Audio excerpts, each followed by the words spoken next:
a serial rapist strikes in a suburb outside Toronto, Canada. The nature of the beatings, what the victims had endured, clearly told us that we're dealing with a sexually sadistic offender. Years later, a serial killer brutally targets young girls in another Canadian town. It was gruesome. Who could kill a young teenage girl and dismember her body? Fear sweeps southern Ontario. The bloody trail leads police to a pair of unlikely suspects, a young, beautiful married couple. Our battalion has distinguished itself. The idea that these were the bad guys, that they were capable of doing anything so vile, is something that's hard for us to comprehend. She assaulted her sister. It was absolutely mind-boggling. It's the most sensational and probably one of the most sinister cases in Canadian history.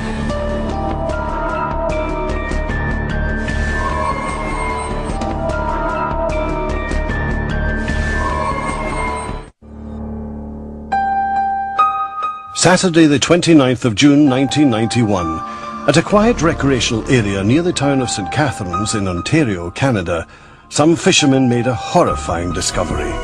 At one end of Lake Gibson, they noticed several concrete blocks partially submerged in the water.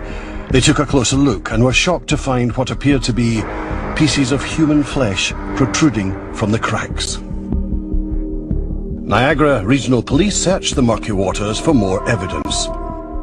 They found a total of 8 concrete blocks, each contained body parts. We believe the party to be a female, young female. It could be between 14 to 24 years of age. The victim was identified as 14-year-old Leslie Mahaffey from the nearby town of Burlington. She'd been missing for 2 weeks.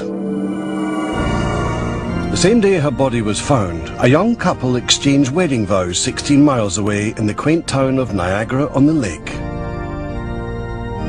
Their fairy tale wedding was complete with a horse-drawn carriage. At face value, it was a beautiful wedding, but if you talk to the friends and the relatives, everybody knew that it was just a big charade. 21-year-old Karla Homolka and 26-year-old Paul Bernardo appeared to be the perfect couple, but friends and family suspected Paul had been unfaithful. What they didn't know was far worse. The 16th of April 1992, less than a year after Paul and Karla's wedding, 15-year-old Kristen French went missing from her hometown of St. Catharines. 2 weeks later, on the 30th of April, her parents' worst fears were realized. A man searching for scrap metal found the body of their daughter in a ditch on the side of the road in Burlington. Kristen had been sexually assaulted, beaten and strangled. Her body was dumped less than a quarter of a mile from the cemetery where Leslie Mahaffey had been buried a year earlier. The police consulted FBI profiler Greg McCreary. They suspected there could be a connection between the two murders. Those crimes are very unusual, to abduct and murder young women. And there was a sort of a polarization here. One was abducted in Burlington and the body was in St. Catharines. The other was abducted in St. Catharines and the body was found in Burlington. It sort of connected the crimes geographically at that point. The location of the bodies and the viciousness of the attacks led police to suspect this was the work of an experienced killer. This was no kid that was just starting a criminal career. This is somebody who had developed a degree of criminal sophistication over the years. The police also believed that the culprit might have an accomplice after eyewitnesses reported seeing the victim talking to 2 people just before she disappeared. Is this correct? Is that what no one could imagine is that the police would eventually link the crimes to these young, good-looking newlyweds. Our battalion has distinguished itself, but only 120 men are left. They were attractive looking, they were intelligent, they were in love. The idea that these were the bad guys, that they were capable of doing anything so vile, is something that's hard for us to comprehend. Paul and Karla would eventually be linked not only to the murders of Leslie Mahaffey and Kristen French, but also the killing of Karla's own sister and the rapes of more than a dozen other women in southern Ontario. Their story would generate headlines around the world about the systematic failure of the police to catch them and the couple's intense obsession with each other. When Karla Homolka first met Paul Bernardo, she was a 17-year-old high school student working part-time in a pet shop. Paul was 23, training to be an accountant, and would soon graduate from the University of Toronto. Say, look, is this correct? Is that the right place? The 17th of October 1987, Karla was attending a pet food convention in the town of Scarborough, outside Toronto. 120 men are left out of 900. She and a colleague were having a late-night snack in a hotel restaurant when Paul walked in. As soon as Paul Bernardo walked in the door and laid eyes on Karla Homolka, there was, as the friends describe it, there was electricity in the air. It was love at first sight, or lust at first sight, whatever you want to call it. Paul was over 6 feet tall with boyish good looks and a captivating charm. Karla was immediately attracted to his handsome appearance and outgoing personality. Within hours, they were in her hotel room having sex. My sense is that Karla was extremely insecure and was looking for a strong man. Their intense mutual attraction would eventually spiral out of control with horrific consequences. They call it a match made in heaven, but in this case it was clearly a match made in hell. Karla believed 23-year-old Paul was the man of her dreams, but he was a man with dark secrets, and she was a young woman who would do anything for him. The eldest of 3 daughters, Karla Homolka was a popular and pretty girl. She grew up in St. Catharines, on the southern shore of Lake Ontario. In high school, Karla had several boyfriends, but none quite like Paul Bernardo. He was 6 years her senior, and in her mind, the perfect catch. She bragged to friends about his maturity and good looks, and Paul was quite taken with Karla too. It was a perfect match for Bernardo. He'd found his soulmate. He'd found the woman who would do anything. And ultimately she did do anything. The youngest of 3 children, Paul was a good-looking boy with dimples and a sweet smile. But behind the happy expression was a little boy who'd had a difficult childhood. His mother was verbally abusive. His father, Paul discovered, was not his biological parent, something Paul only found out when he was 16. Around that time, Paul began peeping through his female neighbours' windows as they undressed. As he grew older, his voyeurism gradually mutated into something more aggressive. It would appear there's something very different in terms of his sexual makeup. From what I can glean, he wasn't necessarily a man who was terribly aroused by consenting sexual activity. Paul Bernardo tried to keep his sexual tendencies hidden. In September 1983, he began studying at the University of Toronto in Scarborough. By all accounts, he was well liked by friends and neighbours. One of the most horrifying things is that he seems so normal. I believe that this is quite common in psychopathic personalities. They are often very charming, entertaining, life of the party kind of people. He had several girlfriends in college who said they broke up with him when their sexual relationships became abusive.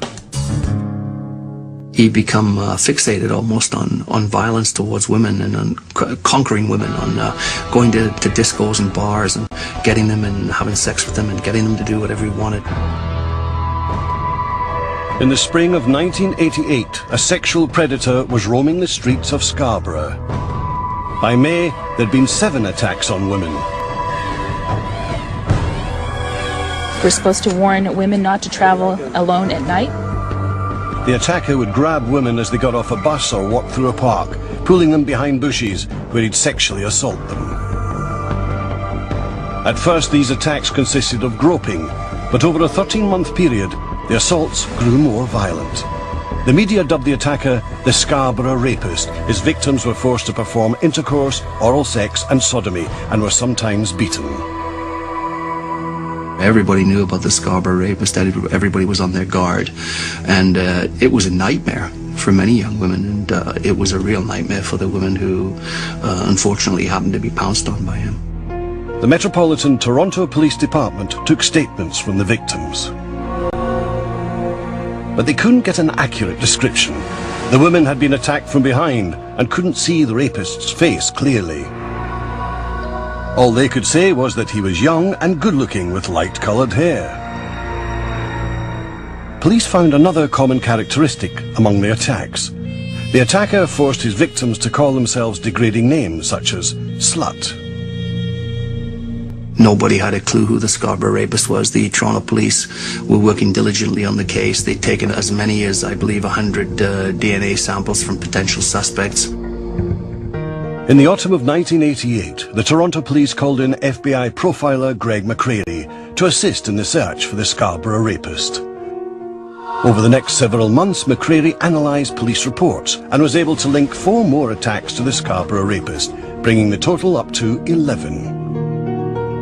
This was a very dangerous subtype of rapist that was very anger-based, perhaps even sadistic in nature.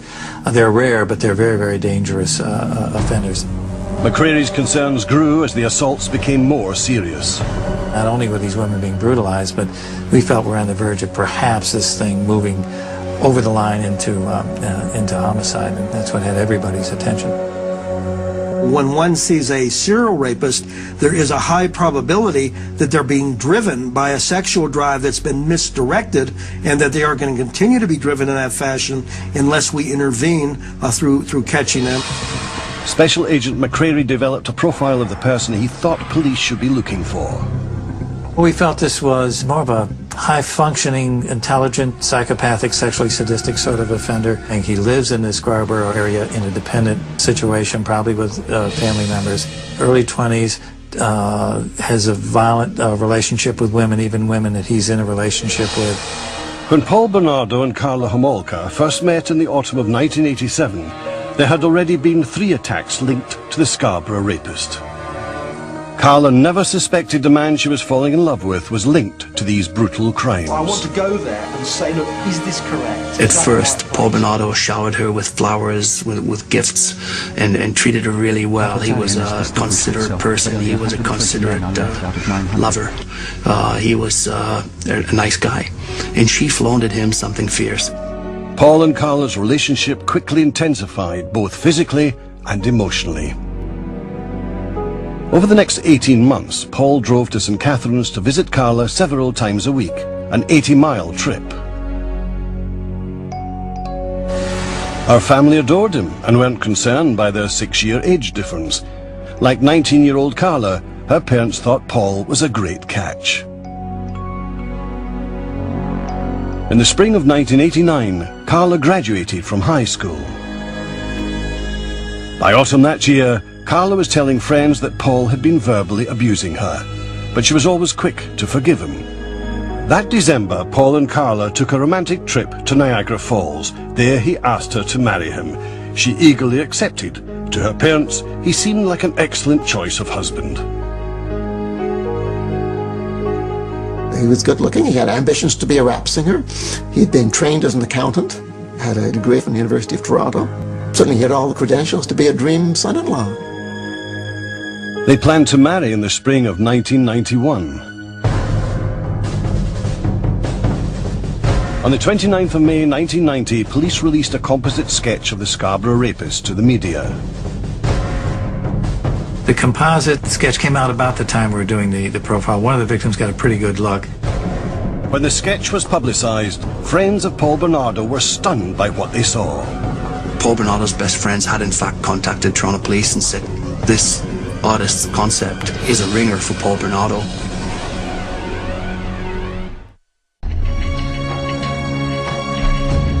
During the summer of 1990, a serial rapist was terrorizing the Toronto suburb of Scarborough. Police released a composite sketch of the suspect. Metropolitan Toronto police stations were flooded with calls. The man accused of more than a dozen sexual assaults in the Scarborough area bore a strong resemblance to Paul Bernardo. By November 1990, several people, including Bernardo's own friends, had given his name to the police after seeing the composite sketch. The police brought him in for questioning and requested a DNA sample. The sample was sent to the Centre of Forensic Sciences in Toronto, where it was put on a shelf with hundreds of other samples awaiting testing. Keep in mind that DNA still, even at that time, was relatively new. It isn't what it is today. There's all sorts of different technology today that we can get DNA readings very, very quickly. Around the time Paul was questioned by the police, he moved from Scarborough to St. Catharines. He and his fiancée, Karla Homolka, lived with her parents until they could get a place of their own. The sexual assaults in Scarborough suddenly stopped, but a rash of incidents began to occur in the St. Catharines area. Karla and her family never suspected Paul. They adored him, especially Karla's 15-year-old sister, Tammy, who looked up to him like a big brother. But soon she became the target of his deviant urges. Secretly, he wasn't just the brother that she'd never had. He was also, you know, ogling her and salivating over her, and she was the virgin that Karla wasn't. Paul began to pressure Karla for the one thing she was unable to give him. While Karla wasn't a virgin, the closest person to her who was a virgin was her youngest sister, Tammy. Desperately wanting to please Paul, Karla agreed to drug her younger sister so Paul could have sex with her. Part of her reasoning is that she'll give him Tammy's virginity in place of her own. It would be Karla's Christmas present to her fiancé.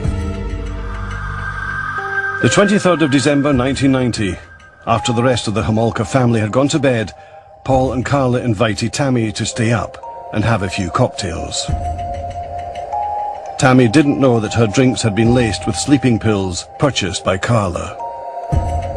She used an animal tranquilizer in order to keep her sedated, while the two of them participated in this rape. Karla used another drug stolen from the veterinary clinic where she worked to keep her sister unconscious. She soaked a rag with the drug halothane and held it over her sister's face while Paul raped the young girl. They videotaped the entire episode. All this happened while the rest of the family slept upstairs. Most people videotape their family holidays and their children's first, their second, third, and so on birthday. But he liked to videotape, in his eyes, his sexual conquest. Paul then ordered Karla to assault her own sister. On videotape, Paul rapes her, and so does Karla. Have sex with her own sister. But the plan turned deadly. After Karla had raped her sister, Tammy began to vomit and choked. Paul and Karla quickly dressed her, hid the camera, and called an ambulance.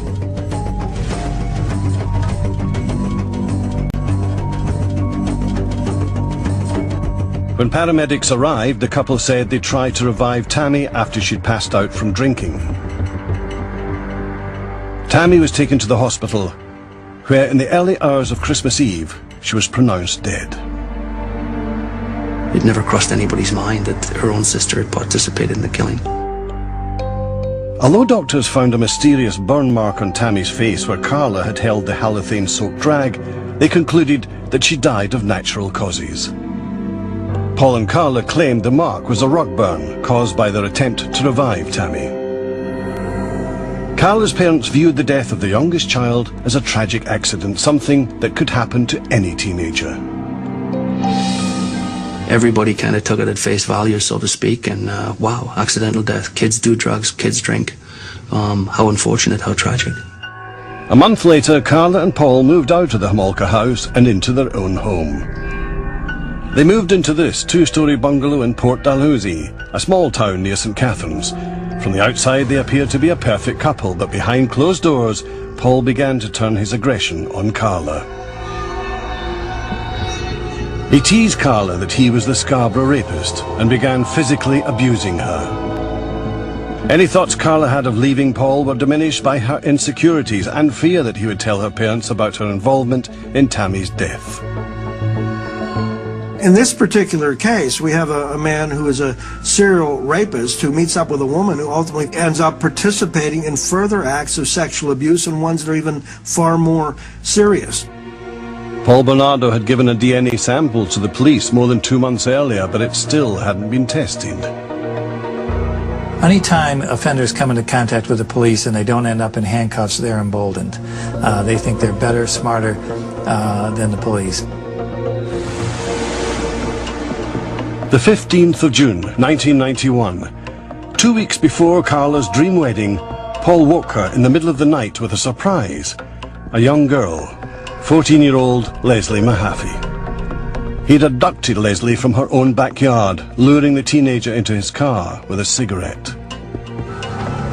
Together, the couple held the young girl captive in their home repeatedly assaulting her and recording the attacks on video. After less than 24 hours, they strangled her, cut up her body, and encased the pieces in concrete blocks, before dumping them in nearby Lake Gibson. It was 2 weeks before their wedding. Well, clearly the relationship between Paul and Karla was a very destructive one. These are two people that fed into one another and encouraged and supported one another, would appear, in doing things that were just, in some sense, unspeakable. On the 29th of June, 1991, Paul Bernardo and Karla Homolka exchanged wedding vows before more than 100 friends and family members. On the same day as their fairy tale wedding, fishermen discovered the dismembered body of 14-year-old Leslie Mahaffey, encased in concrete blocks. The details of the young girl's murder sent shockwaves through the region. It was gruesome. I mean, when you imagine not only who could kill a young teenage girl, but who could dismember her body, dispose of it in such an ugly and heinous way. There was this massive veil of fear right across southern Ontario. Over the next year, the Niagara Regional Police attempted to find any clues that would lead them to the teenager's killer.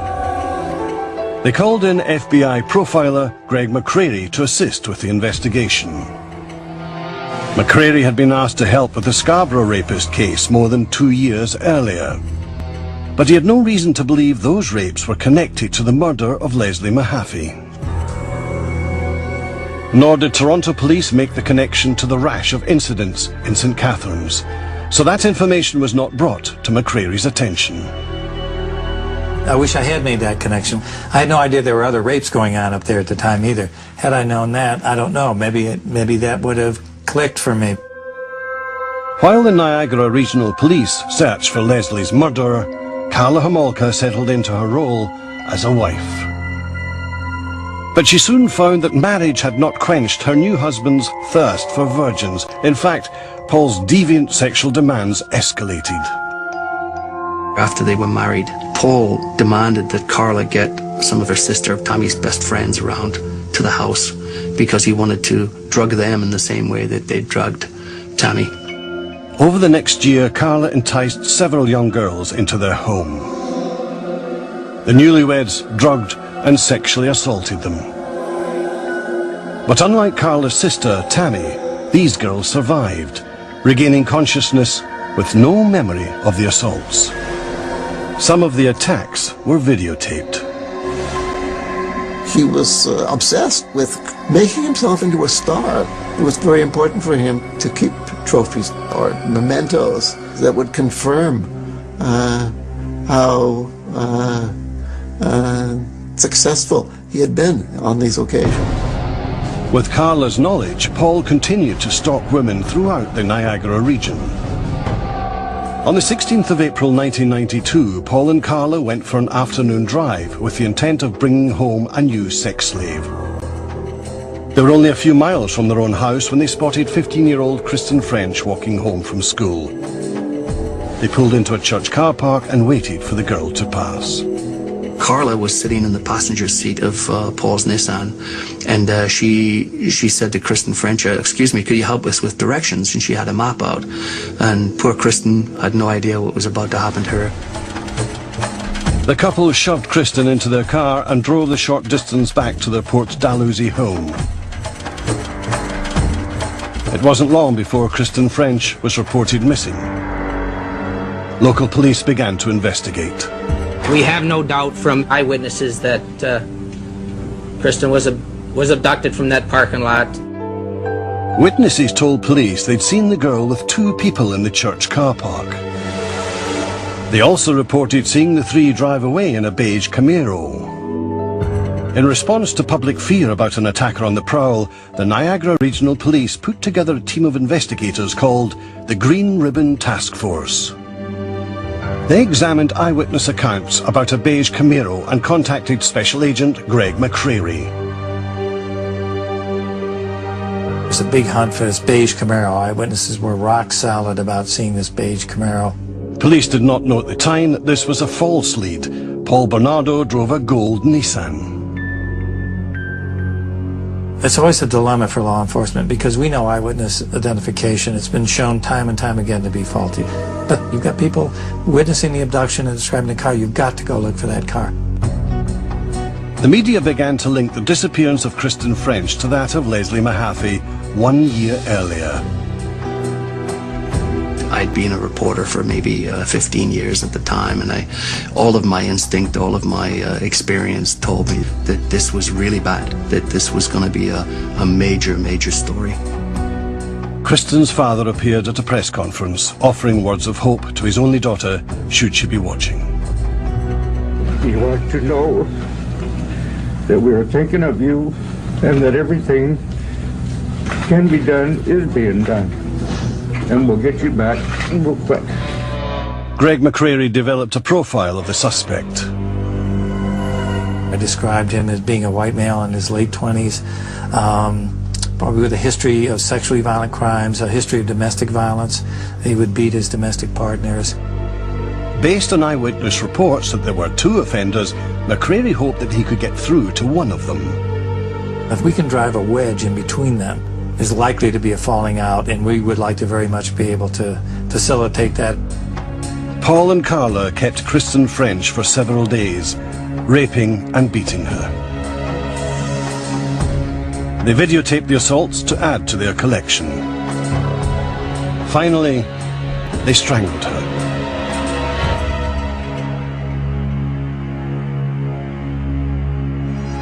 On the 30th of April, 1992, Kristen's body was found.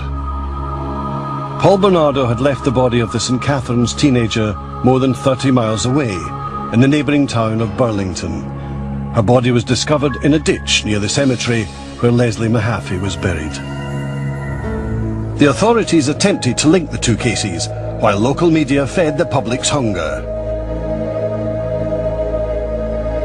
I mean, we covered it extensively, probably more than any other paper, but there was an audience and an appetite for that.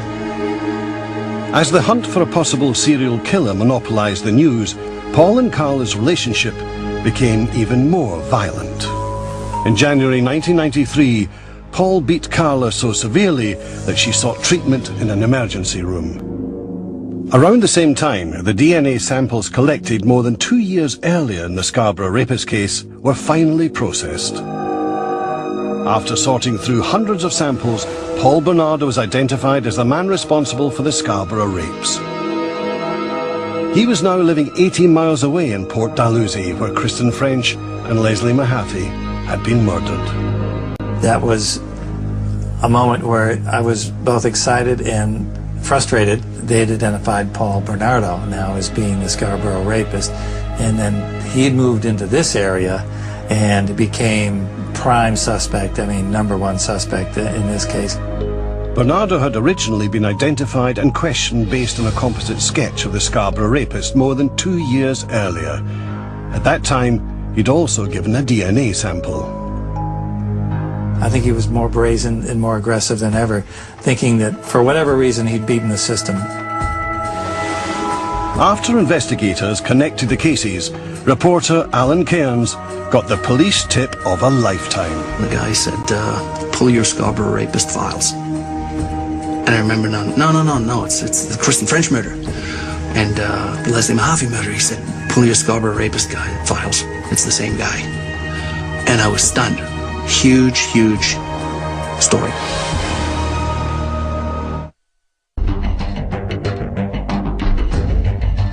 January 1993, Port Dalhousie, Ontario. Paul Bernardo and Karla Homolka had a violent fight, landing her in hospital with severe injuries.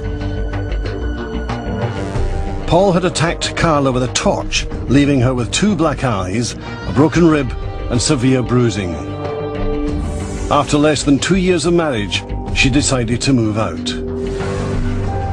Around the same time, Toronto police contacted Karla to discuss the DNA results of the Scarborough rapist case. After more than a 2-year delay, officials had identified her husband Paul Bernardo as the Scarborough rapist. Police suspected there might be some connection to the murders of Kristen French and Leslie Mahaffey, but had few leads. To question Karla, they brought along members of the Green Ribbon Task Force, the team investigating the murders of the girls. She thought to interview her about the domestic assault. In my opinion, they handled that interview exactly right, because they didn't accuse her, they didn't overstep the bounds, but just by having Green Ribbon Task Force investigators there, that message was being communicated to her. After her interview with the authorities, Karla broke down and confessed everything to her family. She was afraid the police already knew or were close to discovering the couple's terrible crimes. On her parents' advice, Karla hired a lawyer and told him that Paul was the Scarborough rapist. She also admitted to their being involved in the deaths of Leslie Mahaffey, Kristen French, and her own sister, Tammy Homolka. Karla now held the key to putting away one of Canada's most notorious serial rapists and killers. But she would only agree to testify against her husband in exchange for a reduced sentence for herself. Her attorney began to cut a deal, and that, of course, was of tremendous interest, to all the investigators, being able to shed some direct light on these murders and what was going on. Karla made a full confession to the police. She confirmed that Paul was the Scarborough rapist and blamed him for the deaths of the 3 girls. She said that Paul had forced her to take part in the attacks against her will. Karla also told them that all the physical proof they needed was in the couple's house on video. When it came together, it was the aha moment. It's the, it makes perfect sense now. That you could see that escalation, the escalation that we dreaded early on in the Scarborough rapes. Word quickly spread that there'd been a breakthrough in 3 of Canada's biggest unsolved criminal cases, the Scarborough rapist and the murders of Kristen French and Leslie Mahaffey. Police knew they had to move fast before Paul Bernardo tried to make a run for it. On the 17th of February 1993, the police arrested Bernardo. Investigators began searching his Port Dalhousie home. I will confirm for you this morning that we have obtained the search warrant. We entered the premise and began our work. During a 71-day search, the police could not find the videotapes which Karla claimed showed the attacks on Leslie, Kristen and Tammy. Karla's word was all the prosecutors had to go on if they wanted to move forward and press charges against Paul Bernardo. Given her extensive knowledge of the crimes and her willingness to testify, Karla's attorney was able to arrange a plea agreement with prosecutors. They made a deal with Karla Homolka because they had no choice. They did not have direct evidence linking Paul Bernardo to the murder victims. In exchange for her testimony against her husband, Karla would receive a reduced sentence for her involvement in the murders. The deal was kept secret from the public. The 28th of June 1993, Karla appeared in court to face the charges against her. Although journalists were allowed in the courtroom, they were only allowed to report on the charges and sentence. This restriction was uncommon in Canadian courts and frustrated many reporters. The publication ban actually spurred the media to write even more about what they didn't know, to write even more about their unanswered questions, and to stir up public indignation about the public right to know being denied. It suddenly dawned on us how big this case was and how brutal and how awful and how psychologically twisted this case was. In court, Karla's attorney portrayed her as an abused wife, forced to participate in her husband's criminal activities. Karla was convicted on manslaughter charges stemming from her involvement in the murders of Kristen French and Leslie Mahaffey. She received 2 12-year sentences. The terms were to be served concurrently. She had received what everybody thought was described as the deal of the century. What she had participated in, though, was not generally known publicly. The light sentence unleashed widespread speculation about a secret plea agreement. Since her plea was not allowed to be publicized, it was inferred that it must have been a guilty plea. According to the government, the plea agreement and the full facts of the case were being kept secret to ensure a fair trial for Paul Bernardo. The public was divided about being left in the dark. Hear no justice, see no justice, speak no justice. The law's an ass. All we need to know is that justice is served. We don't need to know what the girls went through. Karla Homolka was sent to Kingston Prison for Women. In August 1993, while in prison, Karla filed for divorce. The next time she'd see Paul was in court, testifying against him. It was then that the full, shocking details of the couple's crimes would be made public. The interest in this case was not sparked so much by the brutality of the murders.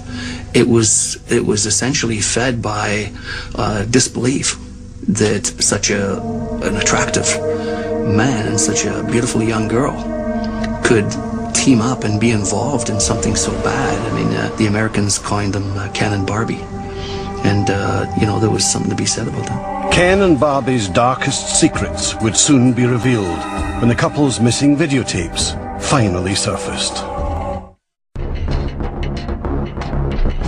The 18th of May 1995, Toronto.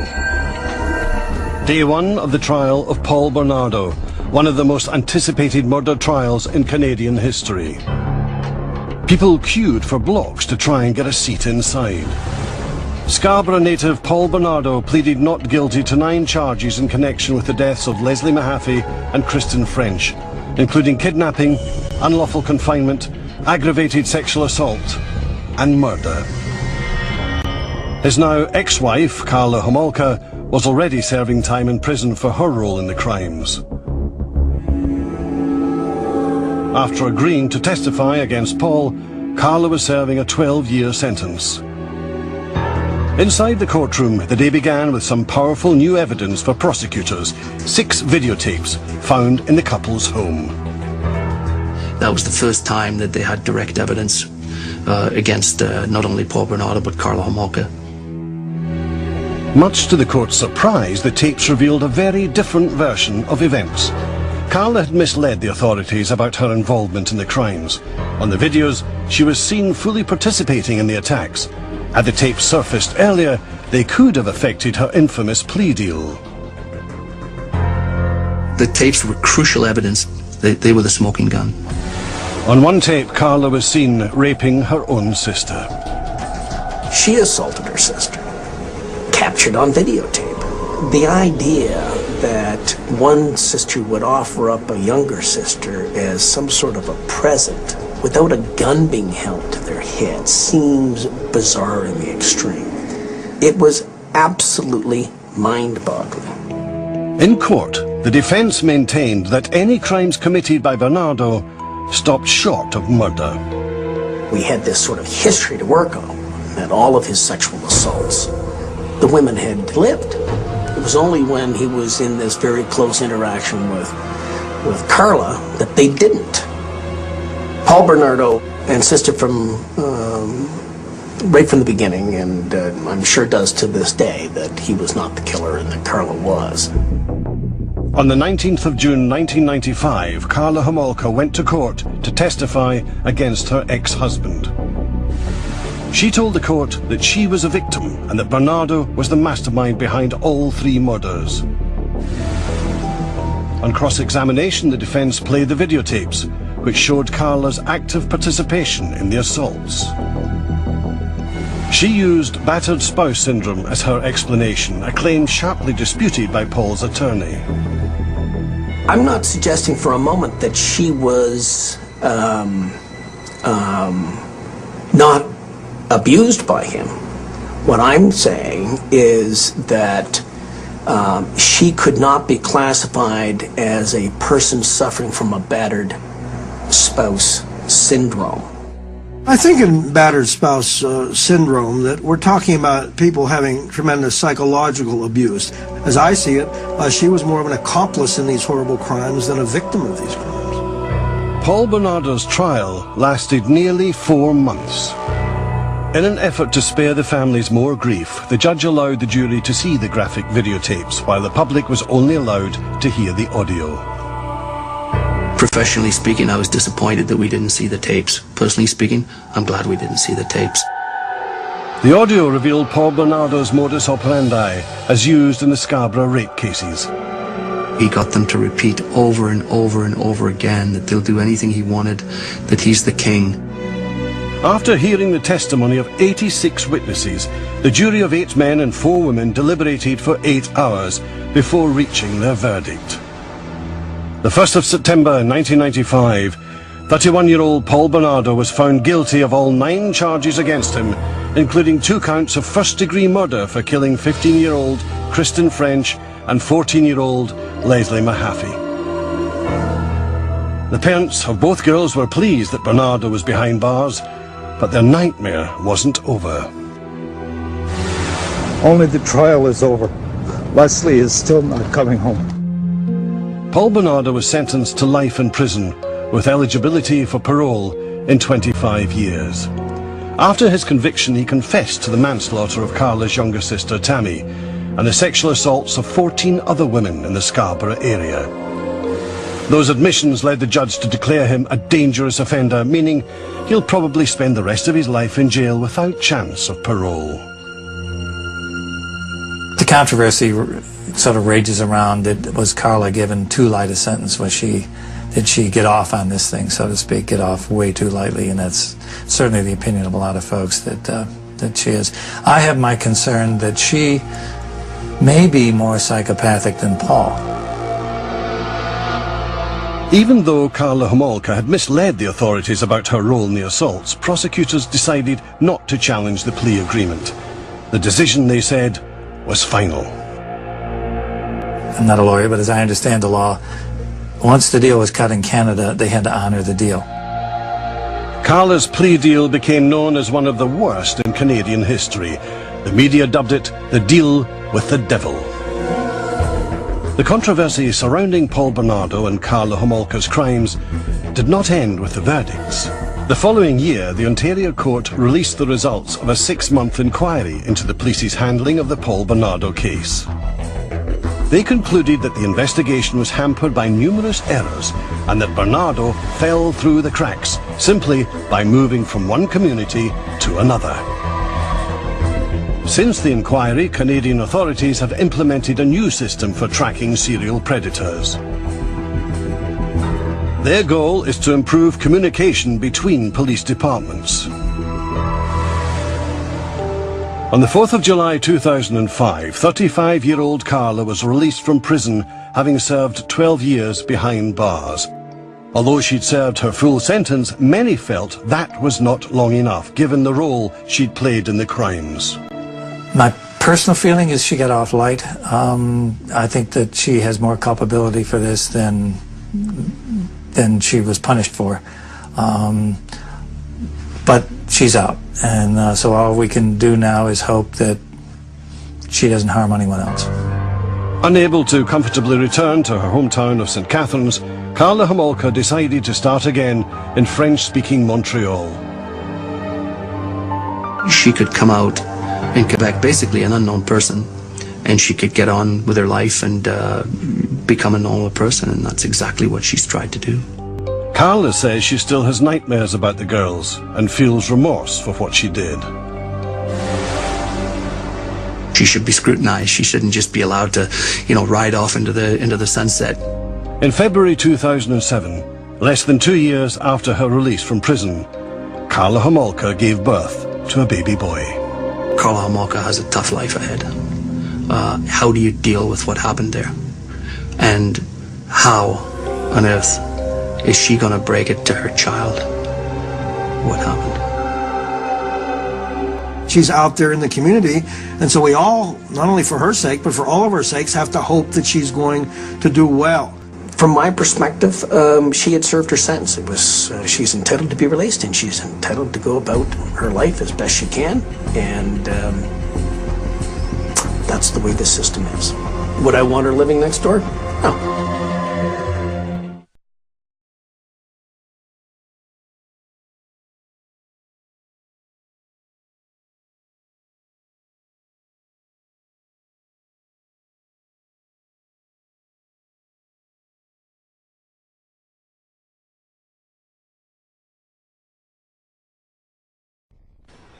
Did you kill Elizabeth Bain on June the 19th, 1990? Well, it's a loaded question. I mean, Are we going to go back and go through the entire sequence of what happened in my life? I mean, I could just give a yes or no answer, but there's a lot of issues about that. Right. Karla's in my role. Who did what, where, when. This is why I said you guys, go down there to get a polygraph to see if she was telling the truth. Why didn't Devin do it in the first place? I mean, he's polygraphing all over the Camaro. Why would you make a deal with someone and not give them a polygraph? It's not incomprehensible to me. Because now my file says her version, and it's a lie. You know what I mean? Yeah. I'm not making frivolous points here. I mean, and now you're asking me, after you said Peel Regional said I'm lying about this, and then you're saying I'm lying about my profile, you're saying I'm lying if I'm better or not. Now you're saying, hey, did you kill this person? I mean, well, you're saying I'm lying here, here, and here. I could say, no, I didn't. But, I mean, you already said I'm lying here with Peel. You say, I'm not saying anything about who's lying. I'm simply... and I've given you directions to go to find the truth. Right. And I've asked, and again, I've told you that I've done investigations on information that you've told me, and as a result of that information, I've been able to verify in my mind where you told me the truth. So if Peel Region is lying about you or someone else is lying about you, I have no control over that, or no... It goes right to credibility.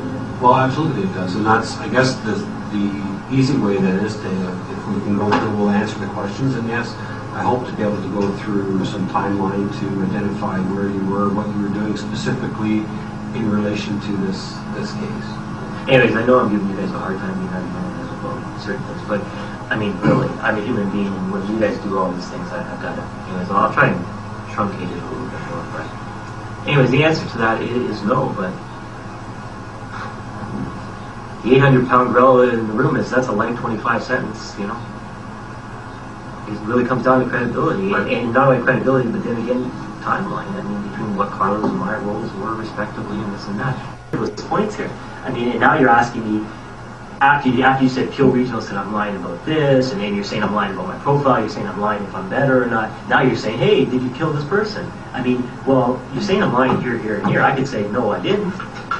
But I mean, you already said I'm lying here with Peel. You say. I'm not saying anything about who's lying. I'm simply.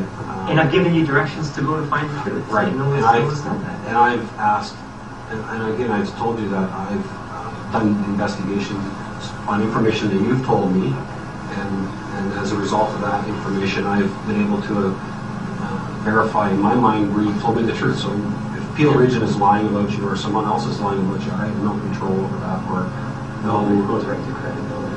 Well, absolutely it does, and that's, I guess, the easy way that is to, if we can go through, we'll answer the questions, and yes, I hope to be able to go through some timeline to identify where you were, what you were doing specifically in relation to this case.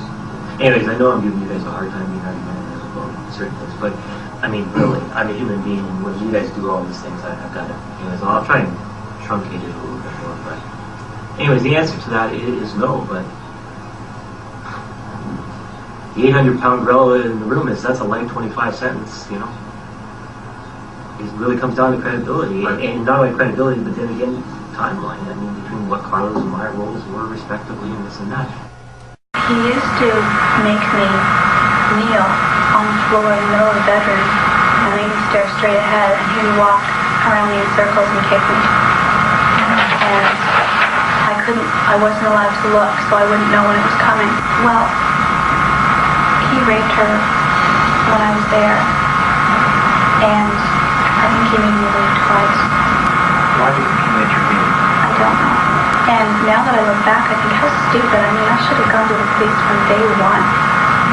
But my mind was so messed up.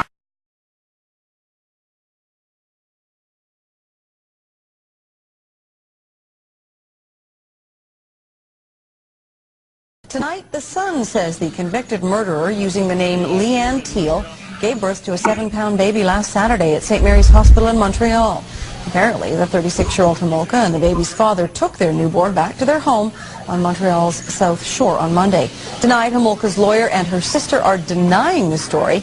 Homolka got out of jail a year and a half ago after serving a 12-year sentence for her part in the killings of schoolgirls Kristen French and Leslie Mahaffey.